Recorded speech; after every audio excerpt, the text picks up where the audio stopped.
I am Father Peter Gikondi, Nyaatha, from the Archdiocese of Nyeri. Though the priest nicknamed me another name and some Christians when we did the Beatification in 2015. So I'm publicly known. People may not know Father Peter Gikondi, but they call me Gikondi wa Nyaatha, Father Peter Gikondi of Nyaatha, because of that milestone we achieved, the Catholic Church in Kenya and the whole world achieved for Beatification.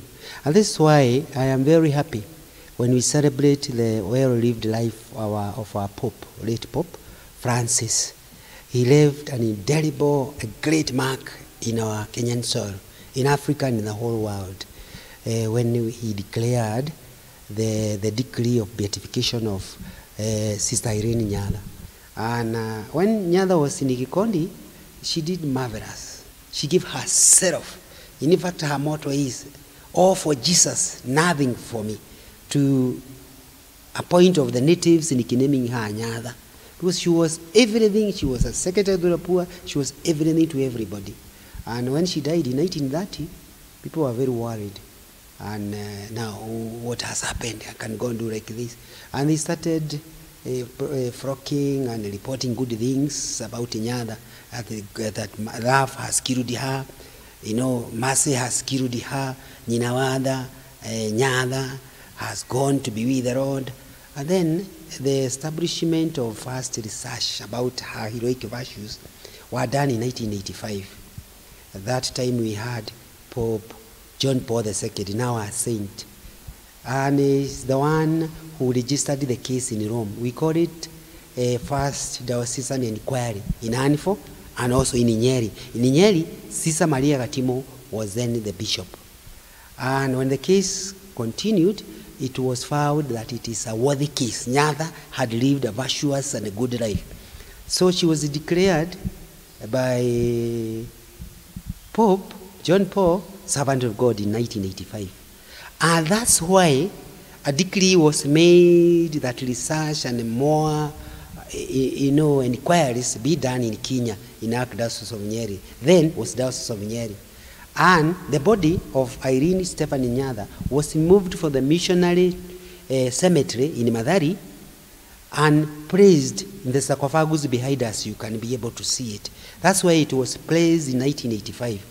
Why was it placed there? When you are declared a servant of God and a research is being done, with a letter known as nihil obstant, that nothing hits the case, nothing obstructs the case to proceed, that this is a candidate to sainthood.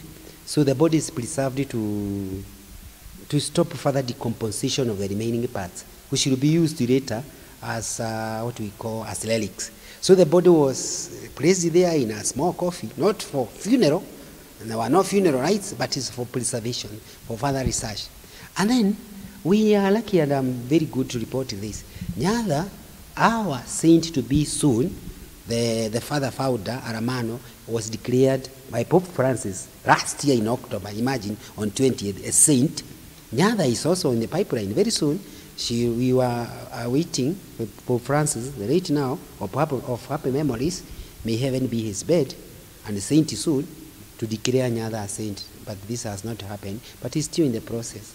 So, Nyaatha has literally, what I want to declare is, enjoyed the pontificate, because it is John Paul II who declared the first nihil obstat, that the case proceeds from 1985. And then a miracle happened in 2011. That time, it was Benedict who was there. So Benedict gave a decree of vulnerability. Vulnerability is to say, truly, she's a servant of God, and a miracle now is being expected anytime soon for her to go to the second stage of being blessed. And we are lucky.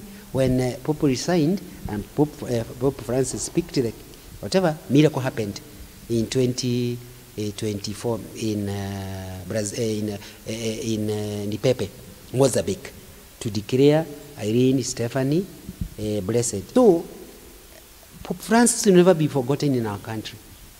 He made the first beatification in Africa, in Kenyan soil, to happen in Kenya, in Nyeri, in the Archdiocese of Nyeri, in the grounds of Dedan Kimathi University of Technology.